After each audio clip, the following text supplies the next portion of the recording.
12 miles per hour and is anticipated to exit land in Cuba very soon. It is now a major hurricane, Category 3 hurricane with maximum sustained winds of 125 miles per hour.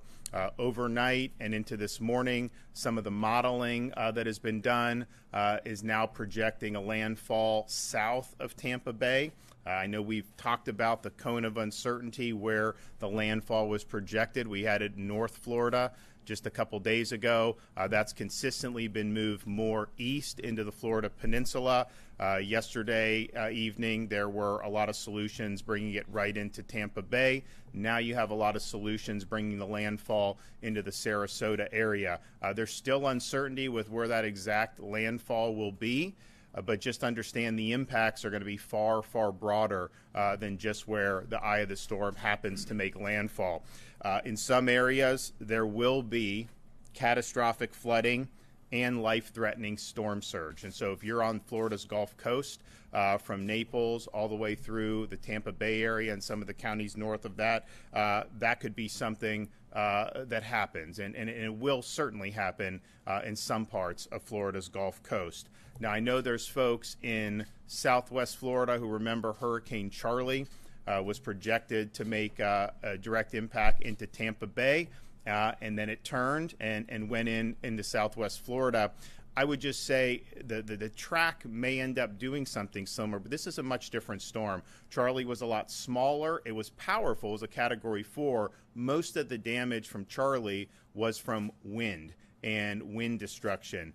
What we have here is really historic storm surge and flooding potential. And so if you're looking at those places in Fort Myers, Charlotte County, Sarasota, the storm surge that you're going to see generated from this is going to far eclipse what we saw there. And so as you look to see what is going on with the local counties, there's evacuation orders that are in place on all these counties from Pasco and Pinellas down to the Fort Myers area. And our recommendation is to heed those evacuation orders. What those evacuation orders are doing is identifying people that live in areas that are vulnerable to major storm surge. And that storm surge can be life-threatening. There's certain things we can protect against in terms of the wind and the structures, and we've got great building codes. But when you have 5 to 10 feet of storm surge, that is not something that you want to be a part of. And Mother Nature is a very fearsome adversary. So please heed those warnings. You do not need to evacuate to another state. You don't need to go hundreds of miles away. There's shelters that are open in all of these counties at this point. The important part of if you're under an evacuation order is evacuate to higher ground that is going to be safe from the type of surge and flooding that we're fearing with this storm. Of course, there's certain Floridians that may live in mobile homes or manufactured housing that would be vulnerable. If you're under an order, of course, you want to be in a structure that is going to be able to withstand some of the hurricane winds. But by and large, we're looking at really, really major storm surge up and down the west coast of Florida. There are people that, of course, are evacuating on different roadways. There has been traffic, but there has not yet been the backups where FDOT and FHP have opened the emergency shoulder lanes. They will do that once sustained speeds are at 40 miles per hour or less. And so when that happens, they will make that call. People will be able to use those, but don't use it until then, because that obviously, carries some risk if people, don't know that that's something that is going on. You also can use things like Gas Buddy to find gas stations in the area that have fuel. And I would note, if you look at these updated tracks that we've been getting this morning, and I think you'll probably see that reflected in the 11 a.m. advisory from the National Hurricane Center, you have potential paths of the storm entering Florida's Gulf Coast, cutting across the state and exiting into the Atlantic Ocean. That means some of those counties that are more interior, you could absolutely see power outages. You could see inland flooding. You could see various types of tree and damage from wind. So just be prepared for that. We were here 48 hours ago, and most of the solutions had it going up the coast, the west coast of Florida. Well, now most of them have it ramming into the state of Florida and cutting across. And so just be prepared for that and understand that that's something that could be happening. Visit Florida has partnered with Expedia to launch an emergency accommodations page. Anyone who has been ordered to evacuate can use this page to find available accommodations in other areas of the state by visiting expedia.com/Florida. Again, expedia.com/Florida. We have about 2.5 million Floridians that are currently under some type of an evacuation order. Make sure you know your evacuation zones, so you can find that at floridadisaster.org/plan-prepare. floridadisaster.org/plan-prepare. And of course, if you are called upon to evacuate, make sure you take care of your pets. Don't leave your pets behind when you're evacuating. There's pet-friendly shelters. There's things that can be done to take care of pets. We want to make sure. So there is information about planning for your pet at floridadisaster.org/plan-prepare. We want to make sure that we're taking care of our friends. To find shelters, again, visit floridadisaster.org/shelters. floridadisaster.org/shelters. Most of these counties are going to have shelters within the county that are in higher ground. The buildings are going to be hurricane proof. They're going to be able to withstand a Category 3 hurricane in terms of the winds, but it's going to put you in a situation where you're not going to be vulnerable to the effects of the storm surge and the effects of the flooding. We have, of course, suspended tolls starting yesterday to assist people who may be moving around the state and following evacuation orders. You can look at those facilities at fdot.gov that list them. We may add more if there is a need to do that as the storm impacts other parts of the state, and we will make that announcement at the appropriate time. We have 26 school districts that have announced school closures, and you may very well have more as the track becomes more certain. If you want the most updated school information, go to fldoe.org/storminfo, fldoe.org/storminfo. We have 5,000 National Guardsmen that are activated. We've got 2,000 additional Guardsmen from other states, and I know Jim's been talking with other states, to help us with even more assets. We do have our urban search and rescue teams activated. We have 3 additional teams on standby ready to deploy. Our FWC has officers placed in every county in anticipation of heavy rains and flooding. And you will see heavy rains in parts of the state that are not necessarily on Florida's Gulf Coast. We also have high water vehicles and shallow draft boats that are ready for immediate deployment to the affected areas. We also have FWC's aviation section placed on standby, and it's ready. All appropriate aircraft are ready for deployment for search and rescue and post-storm damage assessments as needed. FHP has implemented their 12-hour shifts. They've mobilized additional state troopers to the Gulf Coast. And, of course, our partners in the U.S. Coast Guard are standing by and are able and willing to assist. We do report today 100% of operating long-term care facilities do have a generator on site. Of course, we have a state of emergency for all 67 counties. We are going to keep that in place. I think if you look at the tracks that have come out this morning, the chance that you have major impacts in Northwest Florida, of course, have declined. But we also understand there's going to be people that are going to be evacuating, and we want to give every county flexibility to help their fellow Floridians. We have issued the waivers of weights for commercial trucks. We want the fuel and the resources continuing to come into the state. We've spoken with our partners there. They're going to keep doing it until it's no longer safe to do so, because they understand how important it is. We do have emergency refills of maintenance prescriptions. Those are authorized for another 30 days. And we now have 28,000 across the state between our investor-owned utilities, our municipal utilities, and our rural electric co-ops. More than 28,000 linemen are staged for power restorations across the state of Florida. And we understand as the storm hits and passes, the need to be able to restore power as soon as possible for as many Floridians as possible. Make sure you're executing your plan. This is imminent. We appreciate everybody in our counties who've worked very hard to execute their plans. Kevin will talk a little bit more about from the DEM perspective, but we've had about 500 requests for assistance from our counties. The state has fulfilled 466. Some others are on the way, and some will be fulfilled. They just can't be fulfilled until the storm actually hits.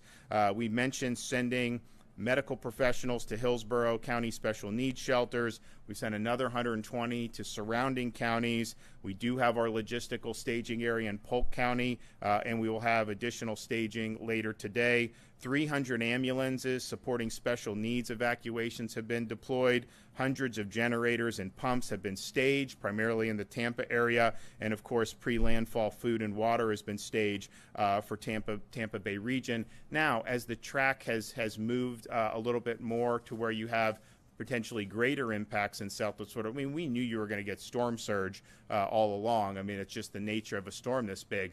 However, Kevin is going to be mobilizing more resources to be able to assist those counties in the southwest portion of the state of Florida. Again, go to floridadisaster.org/get-a-plan to make sure that you have what you need. You know, you still have time today to execute what you need to do. If you're in an evacuation zone, you have time to be able to heed those orders. If you're not, you have time to be able to get whatever supplies that you may need to deal with what's going to happen over the next few days. I would just tell all Floridians who are in the path of this, you know, there's going to be interruptions in things like power. There's going to be interruptions in fuel, maybe interruptions in communications. That is to be expected, so just plan for that. And of course, all these resources are mobilized to try to restore the services as quickly as possible once it's safe to do so. Safety is paramount. When you're talking about storm surge like this, when you're talking about historic flooding, that water is a very, very difficult adversary. You do not want to put yourself in harm's way unnecessarily. So if you're ordered to evacuate, that's a decision based off of what we're seeing with this storm, what your local officials are seeing with the storm, and the potential impacts that could have on your part of the state of Florida. And doesn't mean you need to go all across God's creation to evacuate. Just get to the higher ground, get into a safe structure. We have shelters open in all those counties now at the county level, and we would encourage people to do that. Once the storm passes, you could be able to get back in your home. We'll be able to assess whatever damage may have occurred and be able to make the necessary improvements and rebuild. But we can't unring the bell if you stay and you end up getting washed away with a historic storm surge or get caught in really, really significant flooding. So Kevin Guthrie is going to say a few words, and then we're also going to have Jared Perdue from FDOT give an update on the traffic situation. Thank you, Governor, and good morning.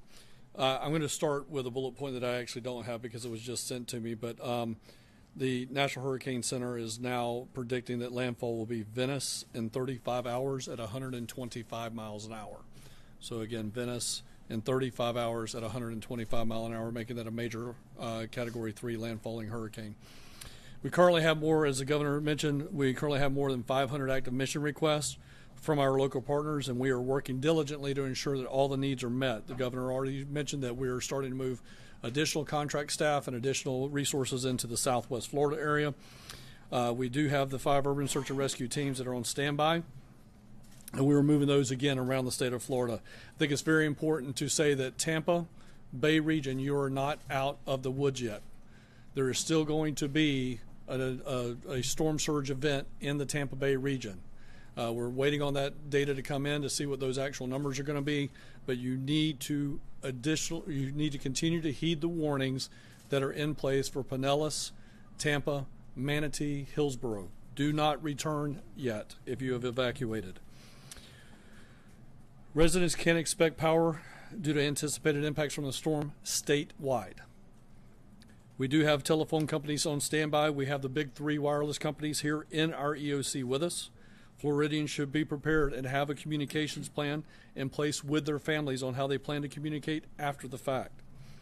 During previous hurricanes, the cell towers did go down. We expect them to go down in this particular event.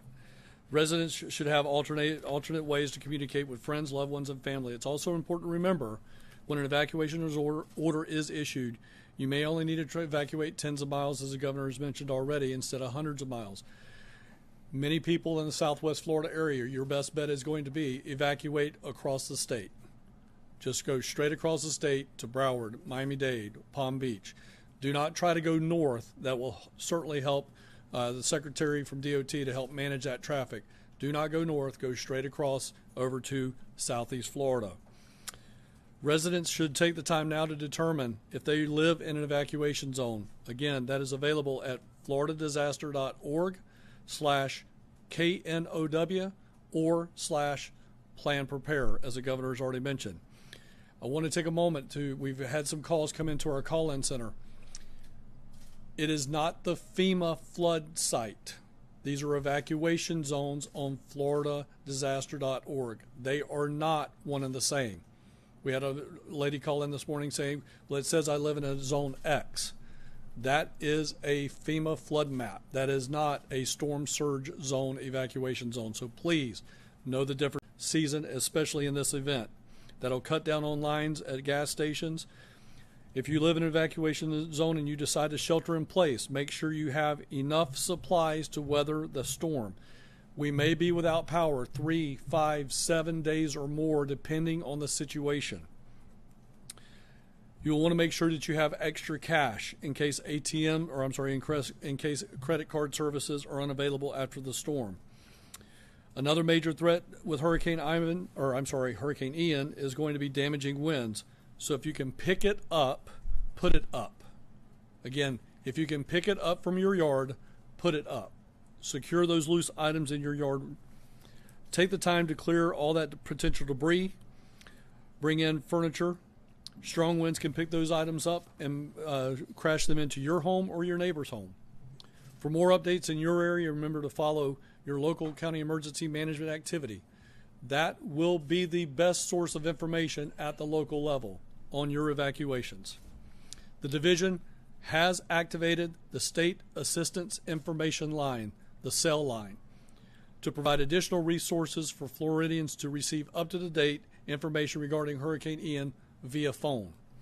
Residents and visitors can call this toll-free line at 1-800-342-3557.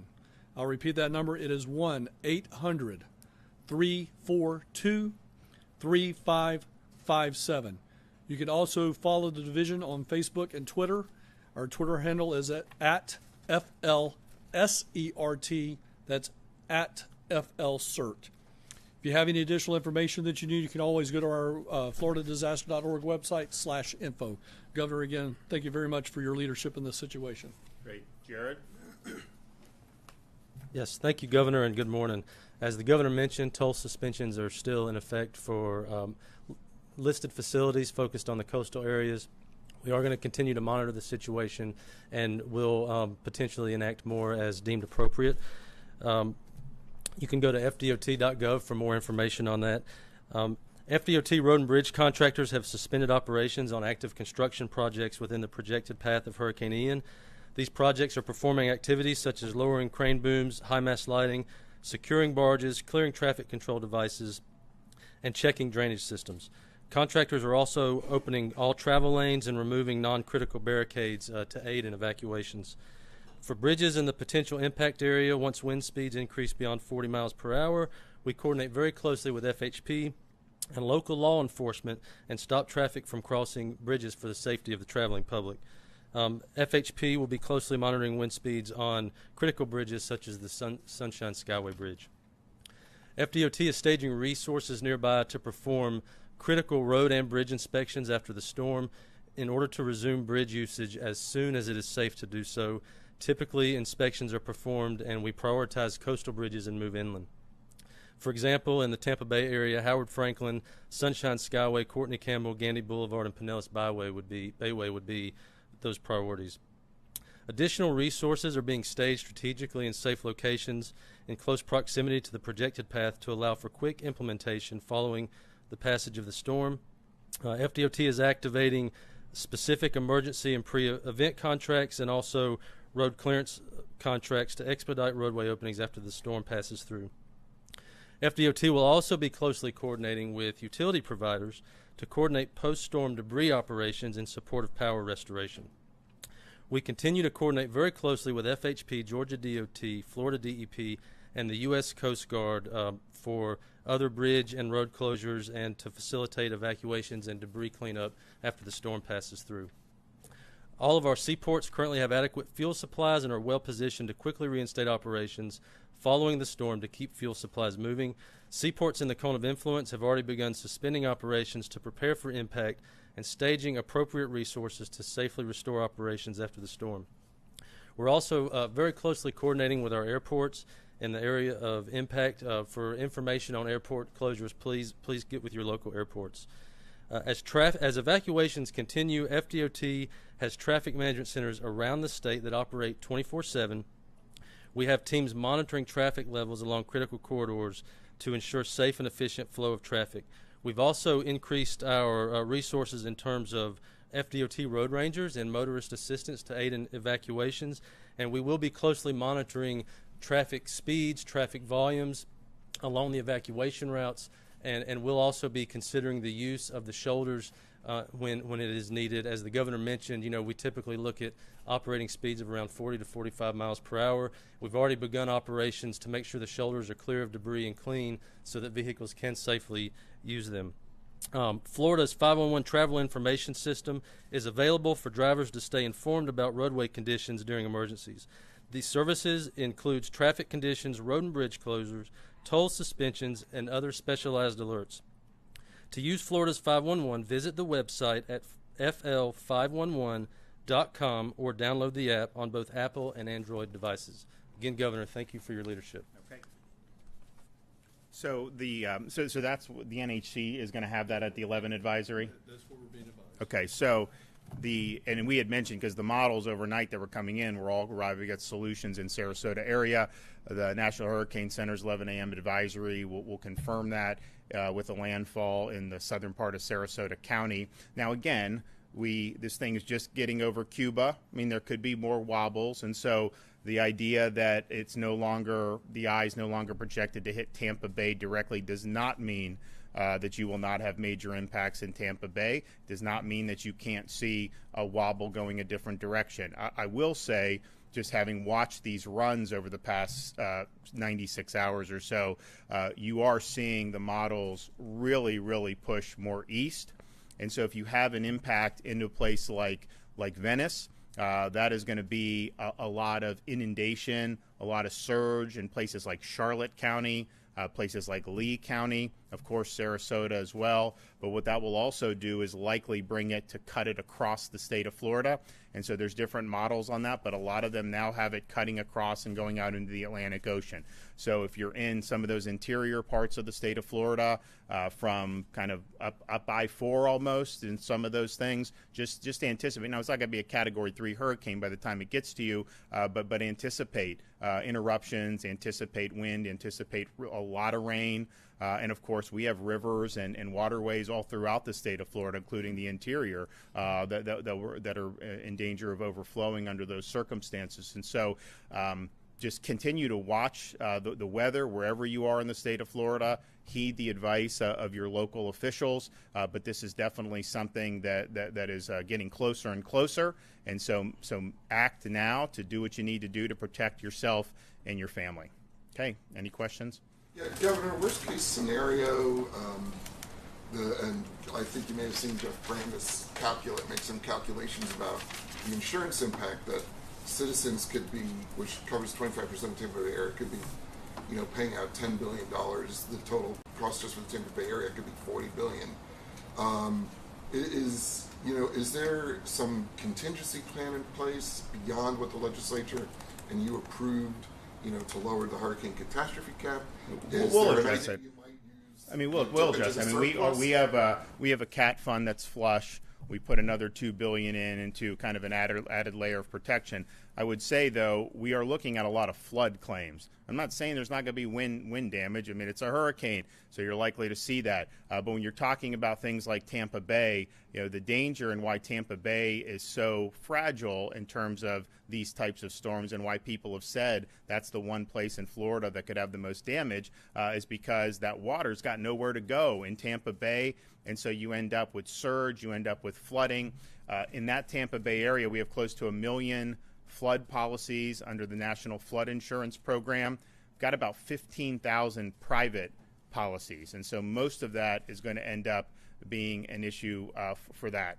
Now, of course, there's more that I want to do in terms of the wind insurance, and that'll be something that we're going to address. I mean, look, at the end of the day, we've got to make sure folks are taken care of, and so we will do that, whatever we need to do. On the nursing homes, I mean, how many nursing home residents have been evacuated across the state? And is there an update on how compliance is going? We're hearing about power outages with the ACA rule compliance. So right now it's 100%. So the 100% are reporting generators on site, and we're happy about that. Kevin, do you want to talk about? I know they've done it in the Tampa Bay area. Sure. Pinellas County mentioned yesterday that they are evacuating somewhere around the neighborhood of 90 hospital ALFs and nursing homes. We've got similar numbers to the south of the Bay. Obviously, Manatee County doesn't have that many, but all of those counties are getting compliance with evacuation orders. And when and if we have challenges, obviously Secretary Marcella makes some phone calls and we get compliance. So we're getting 100% compliance right now out of the ALF medical nursing home industry, and again they're hitting the evacuation orders, they're evacuating. But again, the good news story here, really good news story, is we have 100% compliance with the generator rule.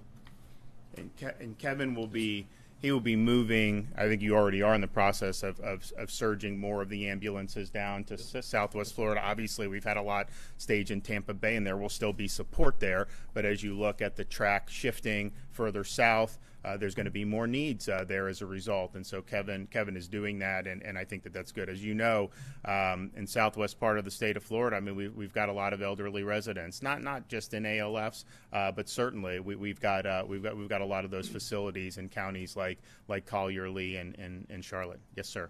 Maybe a broad question. Do you have a guesstimate on how many people are in these areas that are going to be impacted by the up to 10 feet of storm surge and we need to be evacuated? I mean, do you have a count of like maybe thousands, millions of people? Well, there's under the current evacuation orders, which are probably Pasco down to Collier, would you say? Well, we have not run the numbers on the Fort Myers. Just got out. Okay, so but I mean, but it's over 2 million. Yeah, and so and again, this is not necessarily saying you have to evacuate to another state. It's not saying you have to go to Miami. It's not saying that. All those counties have shelters within their counties. The instruction is you're in a vulnerable area to storm surge or flooding, evacuate to higher ground.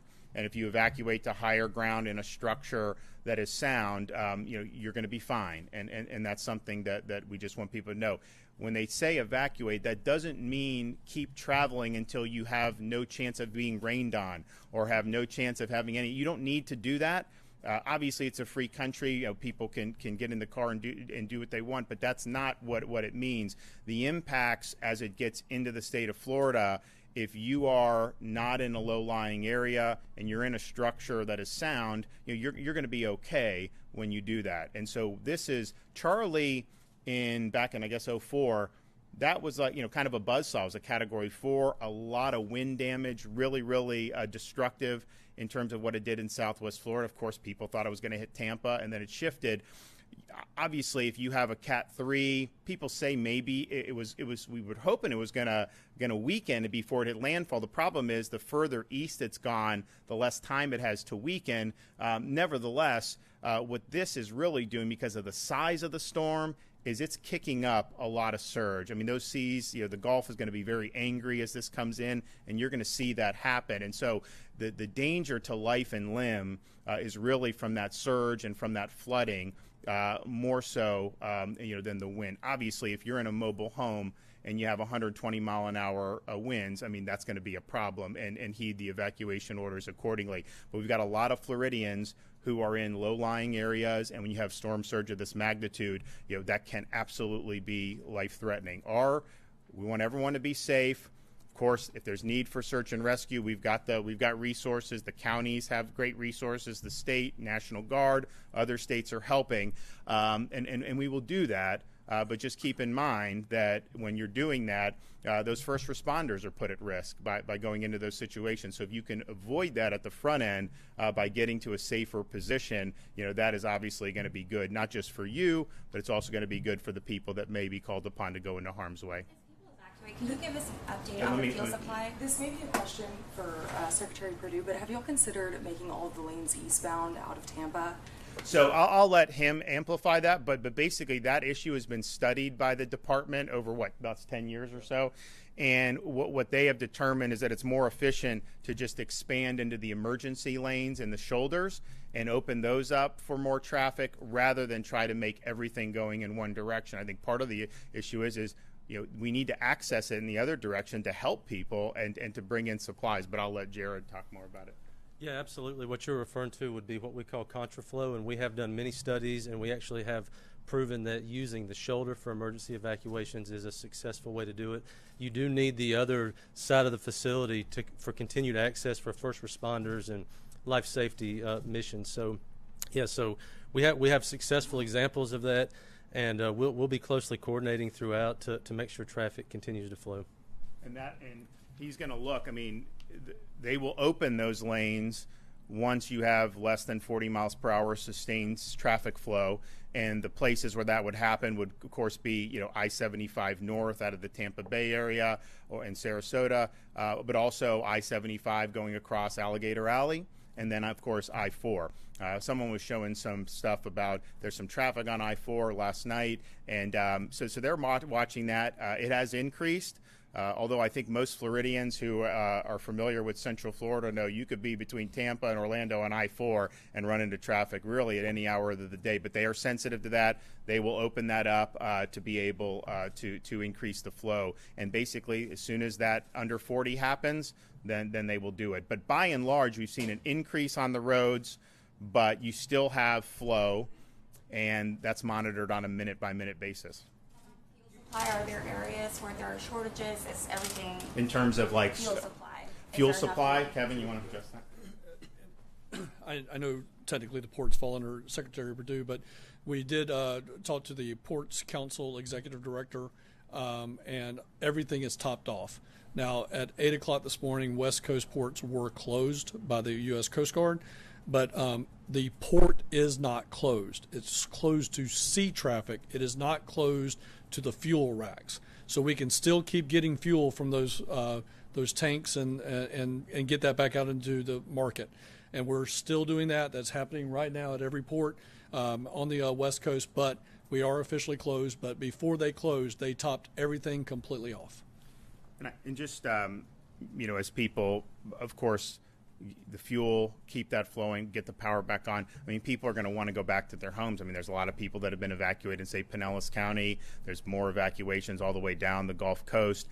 When the bridges reach a certain sustained wind, 40 miles an hour FDOT will alert local law enforcement, and they will stop access to the bridge because it's not safe as you get above that. Once the storm passes, the bridges will be open, but they will be evaluated for integrity and safety, because you don't want, if there's something that happened, to put people over bridges that aren't safe. So if you're thinking about someplace like the Tampa Bay area, you have Courtney Campbell, you have Howard Franklin, Gandy, you have Sunshine Skyway. Those are going to be inspected. Jared has people ready to go. The Army Corps has people ready to go. We understand that's a priority, but we also want to make sure that it's safe.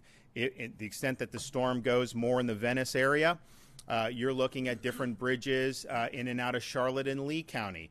So you will have, at some point, those will be suspended in terms of people being able to use those. And then once the storm passes, they are going to be evaluated for structural integrity as well. So really, from Southwest Florida up into the Tampa Bay area, we've got a lot of bridges getting in and out of these communities, and they're all going to be evaluated, and we want to make sure that they are, if they're safe and still sound, which we anticipate they will be.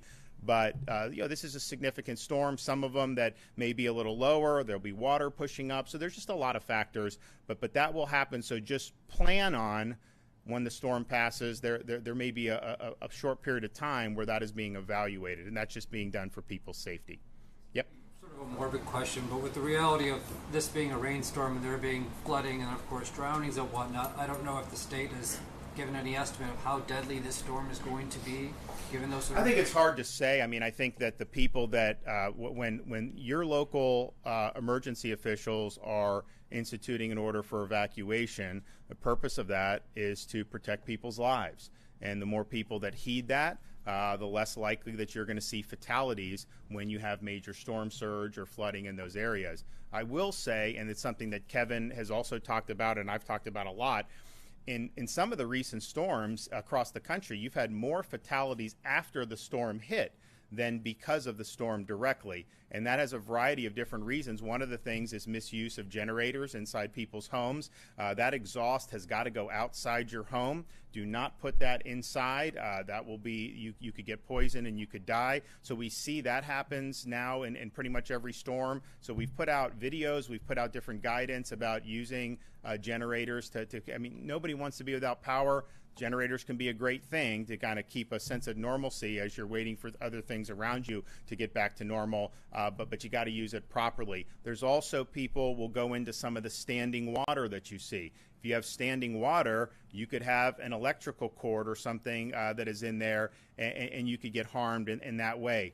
Driving vehicles when you have a lot of standing water is very, very hazardous. And so we would caution people not to try to drive vehicles through flooded streets. So you see a lot of the things that happen after the storm that have unfortunately caused folks to pass away.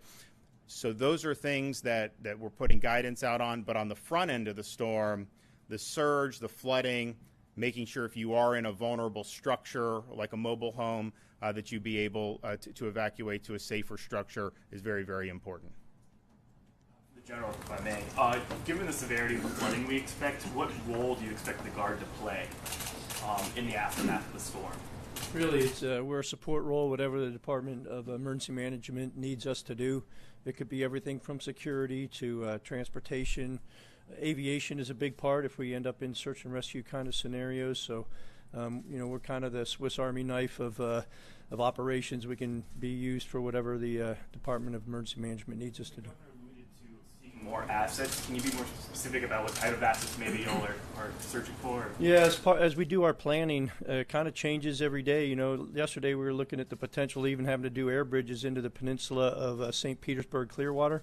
As the storm moves further south, we think that may not be quite the plan that we need to be looking at. So kind of changes day to day as we see the updates in the hurricane and where it's going to be and what kind of potential damages and missions it might introduce for our forces. So we're constantly reassessing some big things that we're looking for from out of state, additional aviation assets HH-60s, CH-47s, heavy lift capability to be able to move supplies and people and equipment. Search and rescue equipment and supplies also a big part of that. So, it really depends. Could be security depending on, where we are and what the aftermath looks like as we go through the recovery stages. So we've got transportation's another big one, looking for high water vehicles as well as swift water vehicles if we end up with a flooding event where we're needing to get to folks who can't move by land. So really almost everything that you can imagine that the director might be needing some additional muscle on, will be providing it. Yeah. This might be for Director Guthrie. We keep talking about the flooding and the surge, and it kind of reminds me of what happened with Katrina, where the damage and the threat was more flooding and surge, and in advance of that, they got like 80 to 90% of New Orleans evacuated, and managed to avoid a lot of serious death. But there were still people on rooftops, people in cars. Yeah. Have you thought about that? Have you looked at Katrina as a potential model for what you need to do to respond here? Absolutely.